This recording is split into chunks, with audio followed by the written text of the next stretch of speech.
So, welcome to this session. It's our third session in the theme Dream Big for Europe. And we're very pleased to welcome David Gurteen, who will be talking to us in a few minutes. I will leave the introduction for David to Julie, who will be telling us a bit more about him after we've had our session in speed networking in small groups. And then we will be in conversation. Julie and I will be in conversation with David. And then we will have a Q&A where you will have some time to ask some questions about the conversation that we've been having. And then we will go into discussion round one.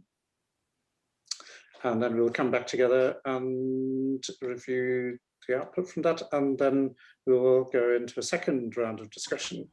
What you will realize is that unlike previous sessions, our discussion rounds are going to be a little bit longer this time as the focus is on conversation.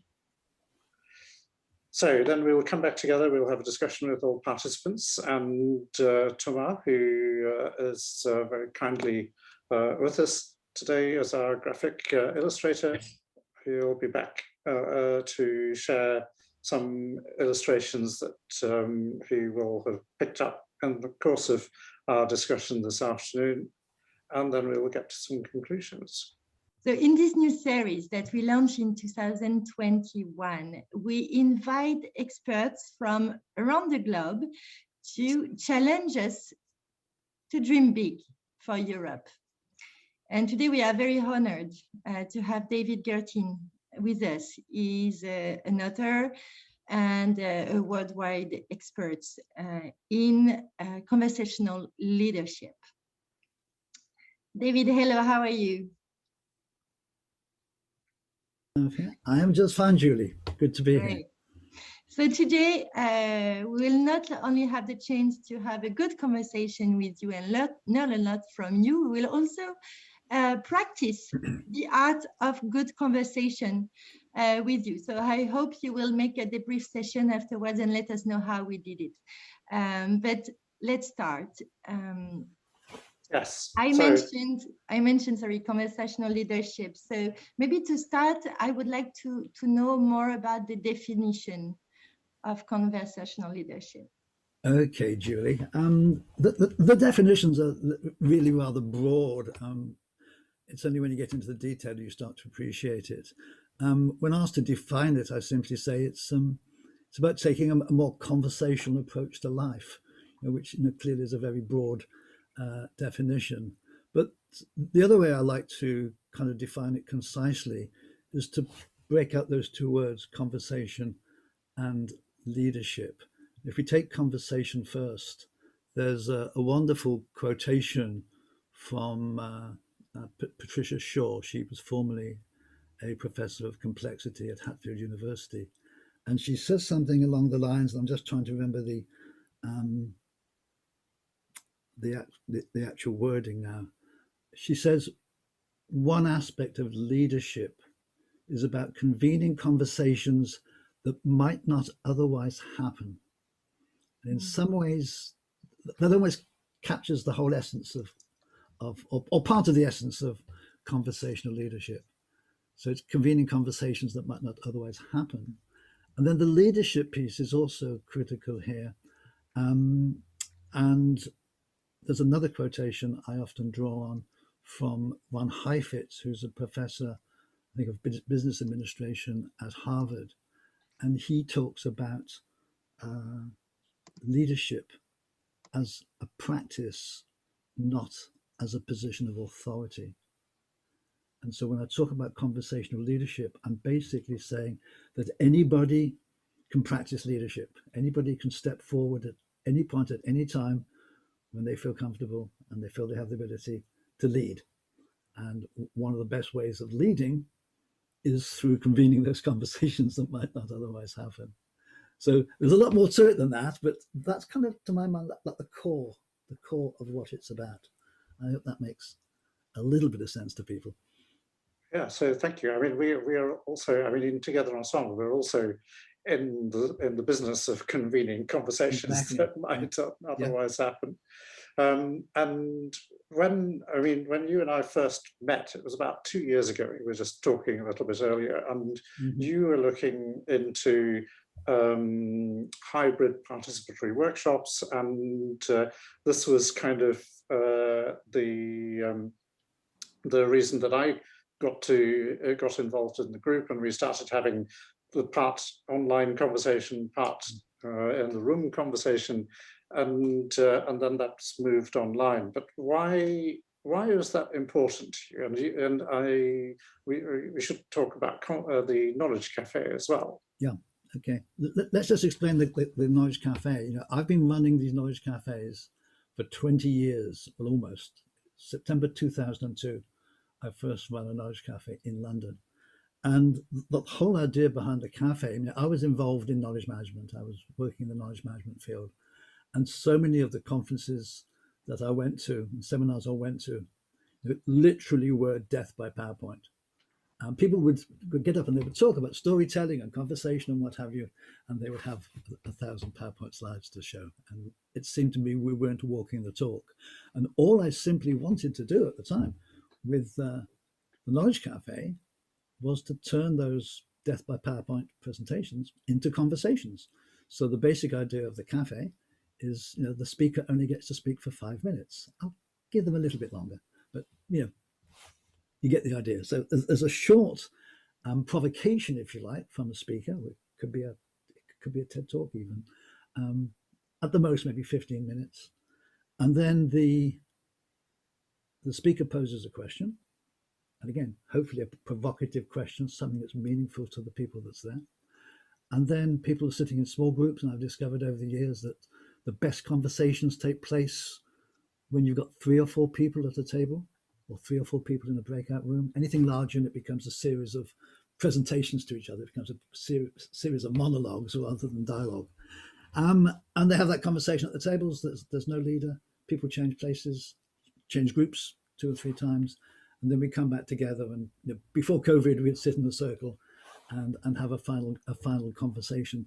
And the cafe was all about the conversation. It wasn't about decisions. It wasn't about outcomes.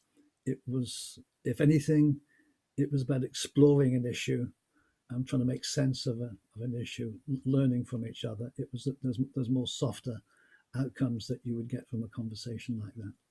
So that's how it all started, and I ended up running them pretty much all over the world, learned a lot about people, a lot about conversation, and it's kind of brought me to where I am today, where the whole focus of my research and my writing and my work is all around, I guess in some ways better conversations, but conversations with a purpose, conversations that are meaningful, conversations that potentially could make a big difference, because I think that's, at the end of the day, how we change the world, is through, again, convening these conversations that might not otherwise happen.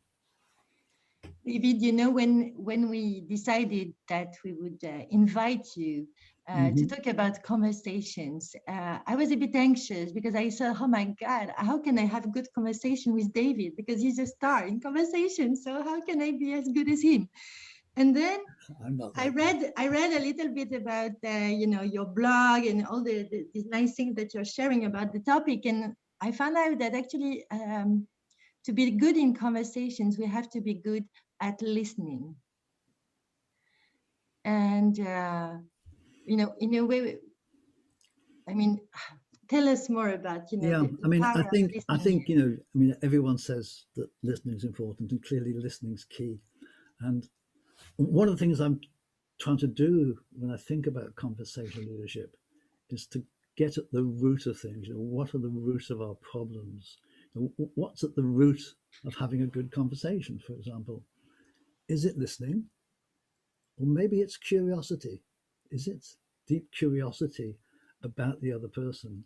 Because in a conversation, we tend to, want to impose our point of view on the other person, rather than listen to understand better. I mean, it's kind of weird in a way, because we already know our point of view pretty well, yes? So just expressing it we don't get to learn much. If we're looking to learn, if we're curious, if we're looking to learn, if we're looking to understand, and the other person has got a very different opinion to us, maybe something we even find a little abhorrent. I would love to sit down with Donald Trump and have a respectful conversation with him. I think I might find it difficult, but I would do my damnedest to be curious and listen to him and maybe learn a little bit more about the man than maybe the media has got to say about him. But it's that curiosity, being non-judgmental, because again, as soon as you start to ask the other person difficult questions or put them on the spot or challenge them in any way, you know what? It's then no longer a conversation. It's kind of a debate. It's kind of a little intellectual battle. So it is about that. It's about that curiosity. It's about that listening. It's about not being judgmental. And of course, as human beings, that is incredibly difficult to do. And I know I go into conversations with good intentions, and within a few minutes, something has hooked me, and I suddenly realise that I'm not doing any of those things. But we've been, we've one of the areas of your research is about dealing with impossible conversations, and your conversation with Donald Trump would appear to be would fall into that category, perhaps. Yeah. And maybe we've also seen the whole discussion over the last few years about Brexit, where people, at least in the UK, are not necessarily talking that's the taboo subject that nobody raises over the dinner table anymore.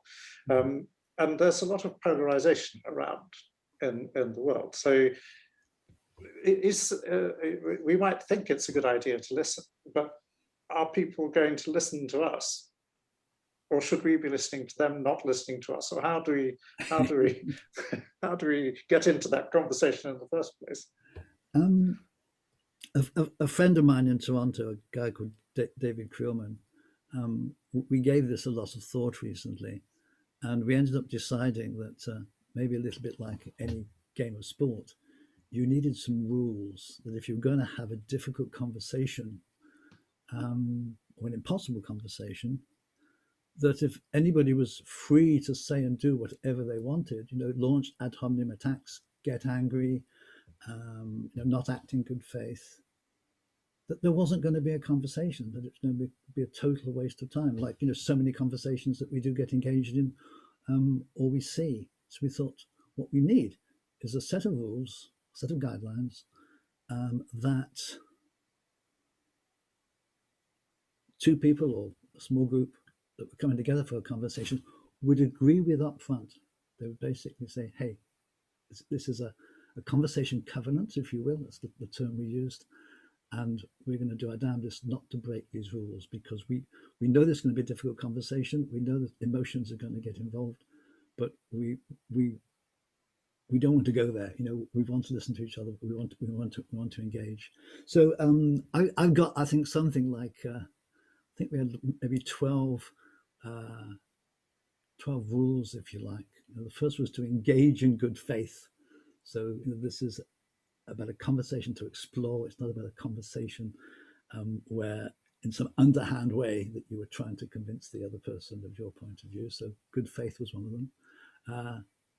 To show respect for the other person, even if you don't respect the other person's views, to actually show respect to them, because clearly that's got to be fundamental to any good conversation. I think to give the benefit of the doubt. Often when you're sort of tackling a difficult subject, people will say things that they don't quite mean, or they will choose the wrong words. So if you're having a conversation about race, it's very easy to maybe use racial words that you would, as soon as the word's out of your mouth, you wish you hadn't said it. But to give people that space, to allow people to make mistakes, if you like, and apologize if they get it wrong. What else? I've actually got the list here in front of me. To speak the truth, to not to lie, to follow the covenant even if other people don't. So just because one person breaks one of the rules. It doesn't give you permission to break the rules yourself. But anyway, it's just a small set of rules that you agree to abide by in order that you can have a constructive, productive conversation rather than some sort of debate, argument, fight, whatever.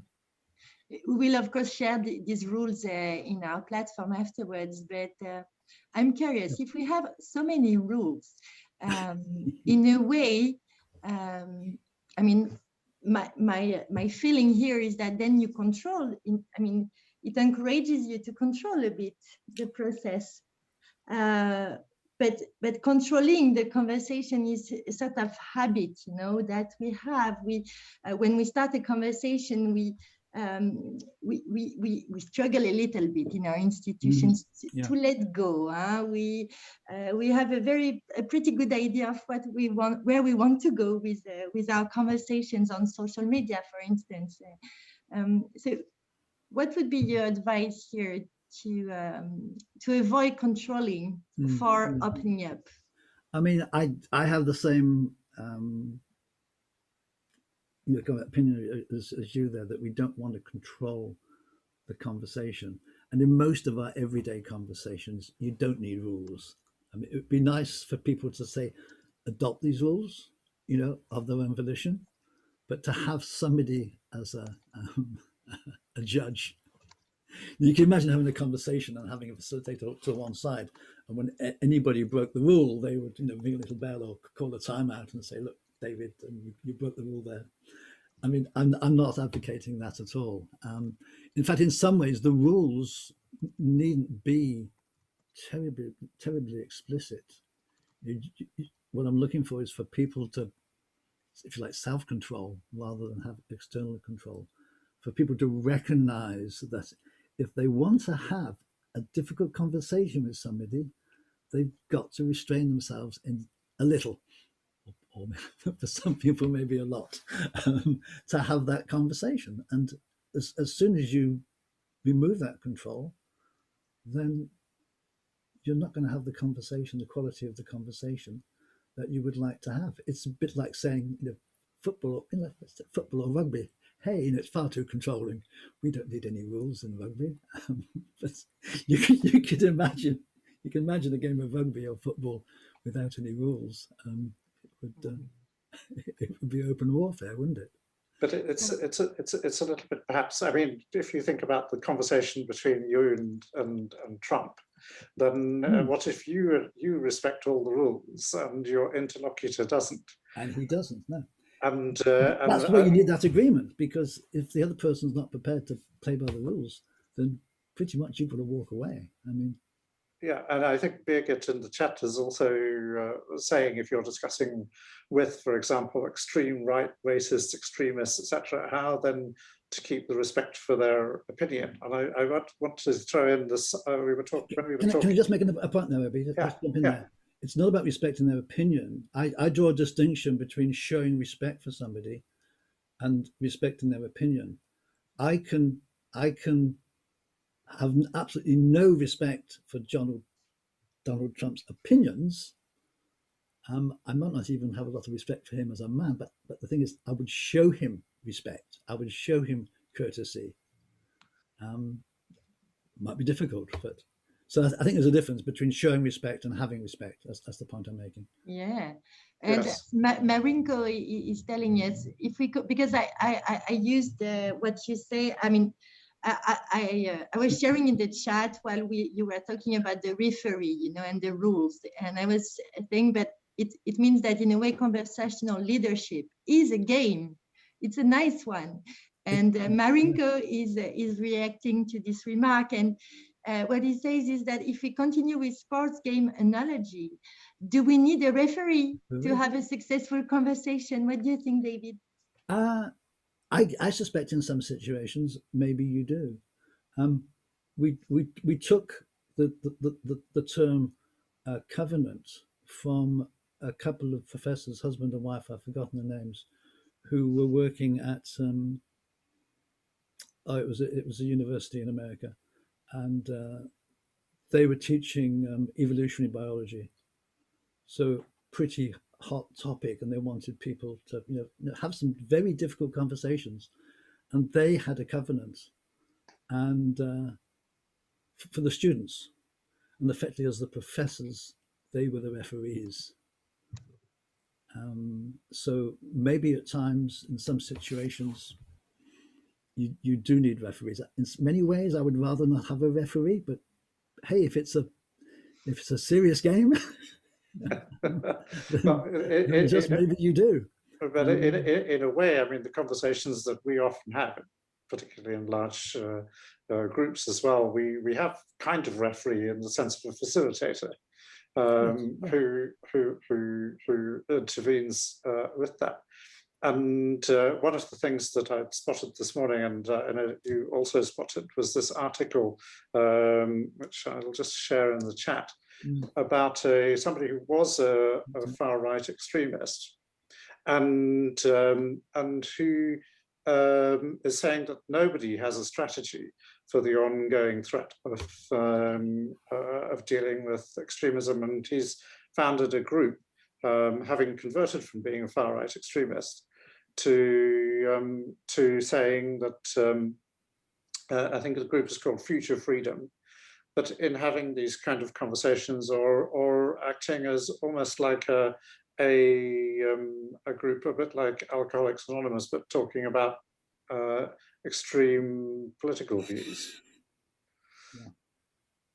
But those two would presumably be very difficult conversations. They would indeed. I'm just noticing in the chat, someone's asking about, could you have a leadership conversation with someone like Hitler? And again, I'll come back to the last point, is that clearly there are some people who are not going to engage. I mean, the first rule of a good conversation is engaging in good faith. And Hitler and Chamberlain didn't have a conversation in good faith. I can't imagine having a conversation with Trump in good faith. And at times, if people are not prepared to, if you like, play by some rules, then you've got to walk away. So yes, I think it would have been impossible to have had a conversation in good faith with Herr Hitler. We have a question from Thomas Arnold, but before that, I just wanted to ask you about language. Very quickly, because you told me while preparing the session that when we hurt people with words, it is worse than committing a murder. Oh, yes. Okay, let me share this. This is one of my hot topics, as I think you both know. So I'm doing a lot of research and a lot of reading around conversation. And I discovered a Jewish concept called Lashon hara. And basic Lashon hara means evil tongue. And in Jewish religious law, speaking Lashon hara, speaking derogatory comments about another person,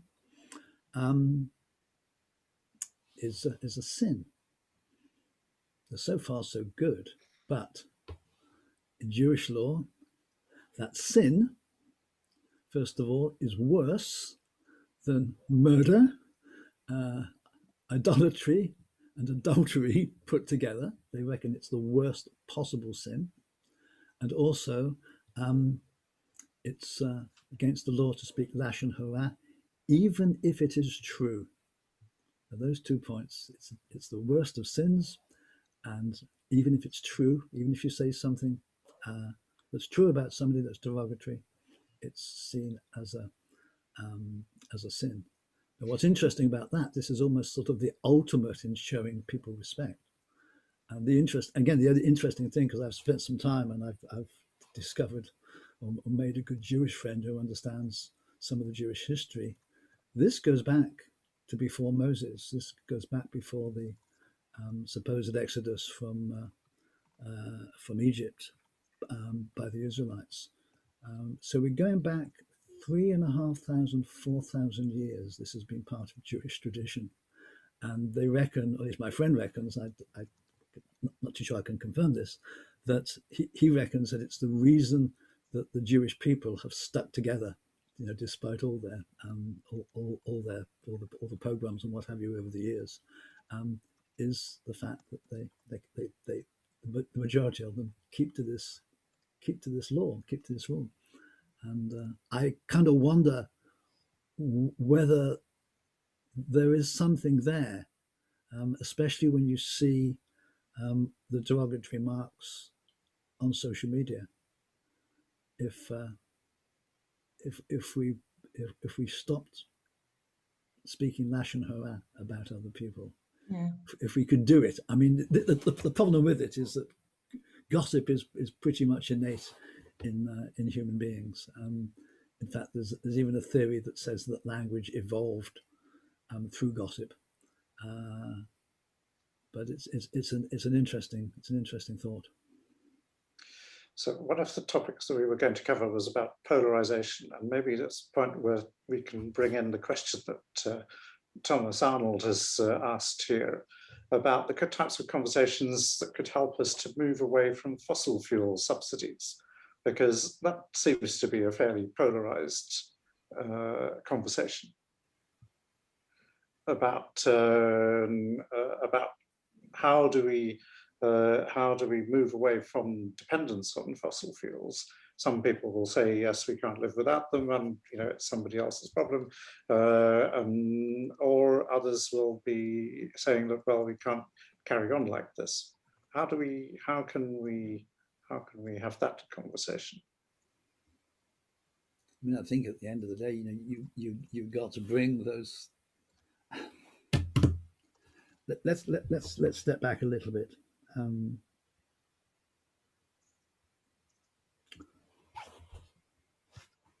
Let me just change the topic, but we can. I want to come at this from the side, if you like.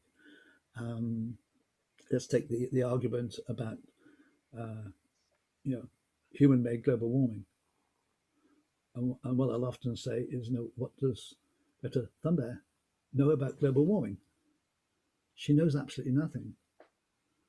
And I don't mean that in any disrespect. I hope that most of us here believe in human-made global warming and something needs to be done about it. But none of us, maybe one or two of us, but very few of us know anything about global warming.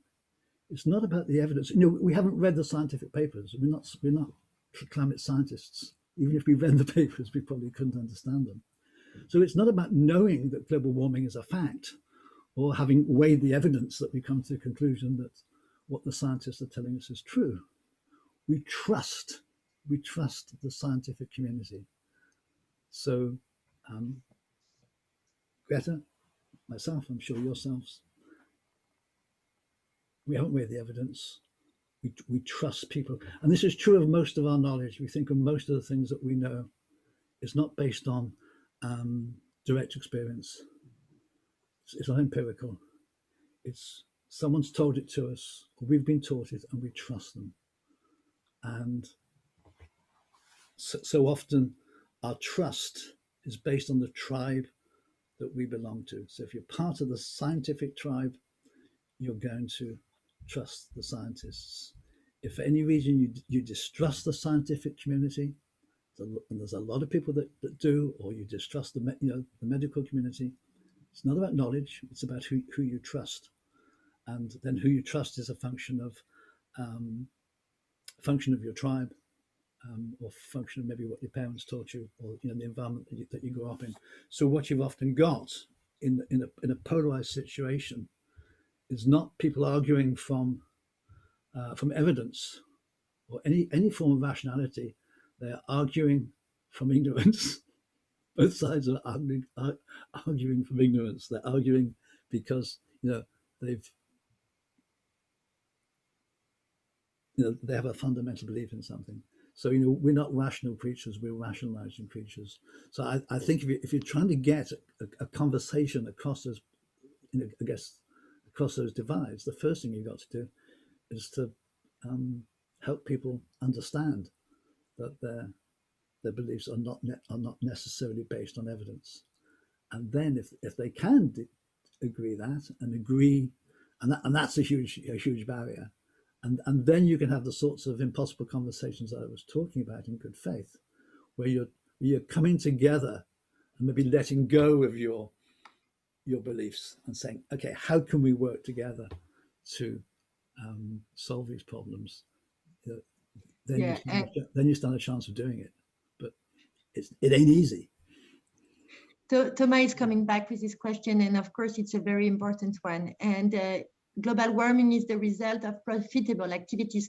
Question again, what conversations? And here I want just to say to Thomas, from my own experience, when you want to do any transformation of mindsets, of behaviors, the key is actually to ask questions, because only questions have this transformative power on people. Would you agree, David, with that? That it's about asking the right question here. I mean, it's certainly finding the right questions, and yes, Thomas is saying in the chat, global warming is the result of profitable activities. Your question again, what are those conversations? And I guess a lot of it, who are you bringing together to have those conversations? I'm not too sure I've got an instant answer as to maybe what the question might be. It still comes back to what I was just saying, that to bring the people on either sides of the divide together before you can even start, you've got to get them on that point of having a conversation in good faith. Maybe here we could, bring the think out loud here. Bring the sort of finding of Otto Scharmer from the theory U. We're saying that every morning, despite our best intentions, we as human beings, we wake up knowing that we will harm ourselves through our behaviors. Statistically speaking, there's more chance today that you will commit suicide than you will be killed by someone else. The second element, you wake up in the morning knowing that you will harm others through a mismanagement of your feelings or emotions. We presume it's related to the food we consume and things like that. And the third element is we know that we will harm the planet because we will consume more resources that are actually available. So maybe by just bringing this kind of, bringing that awareness, that we are not happy. Yeah, a lot of that awareness. I just feel put on the spot here with the question about what those questions. It's not a, well. I was just replying in the chat that actually perhaps we're drifting not in the drifting out of the area of conversations and into the area of complexity, which is a kind of slightly different different area.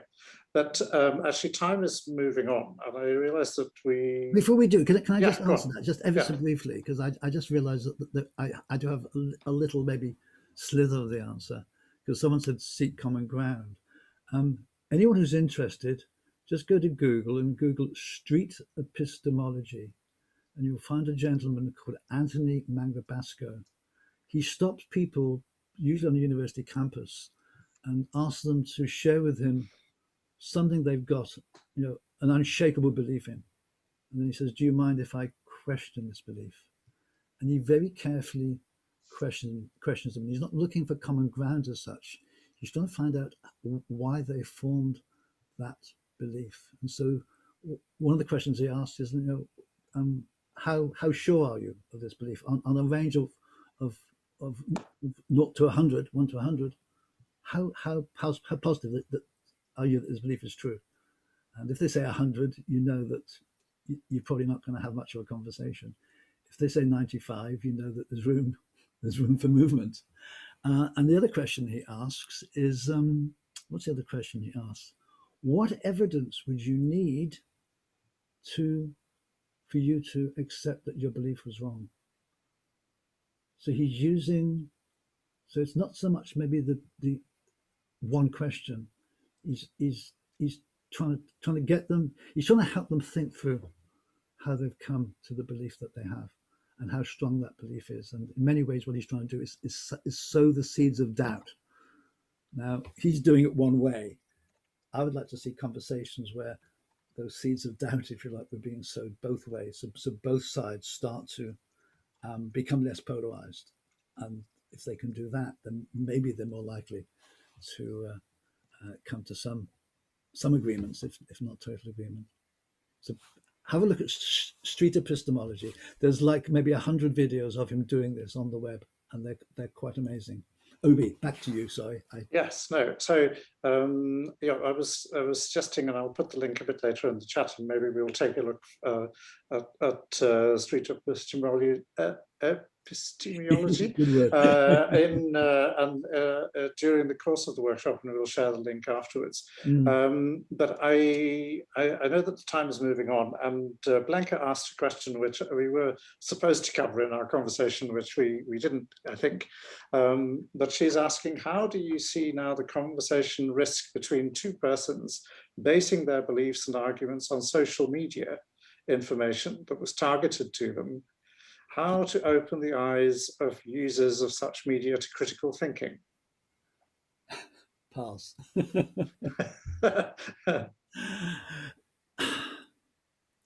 mean, I think at the end of the day, this is the crux of this, is that until people start to understand, if you like, some of our cognitive flaws, if you like, or our cognitive biases, or just the fact that I just made that knowledge is a delusion, that we don't actually own this knowledge. We just trust certain people or trust certain sources.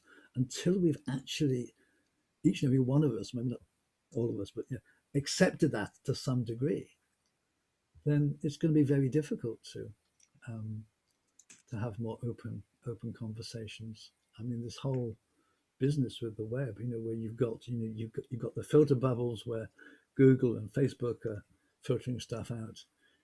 There's the so-called epistemic bubbles where you form friends with people who you know and who you like, who tend to have similar views of you. And then there's this other aspect of this, which they call an echo chamber, which is not quite the same as the filter bubble. An echo chamber is where other people are deliberately trying to cause you to distrust certain institutions or certain authority figures, to undermine, because that's one way you can give people evidence to prove that what they believe is not true. That doesn't tend to work. Or you can undermine their trust in authority, which is probably the more effective way of doing it. But until people start to understand these mechanisms that they're caught up in and being manipulated by, they're just, all of us, I'll include myself in this, we're all the same. We're all caught up in it, and it's we've got to learn more about ourselves and understand the mechanisms that are going on before we're ever going to make any real progress. Yeah, and I think maybe it's a good conclusion for our conversation. Know yourself. Know yourself.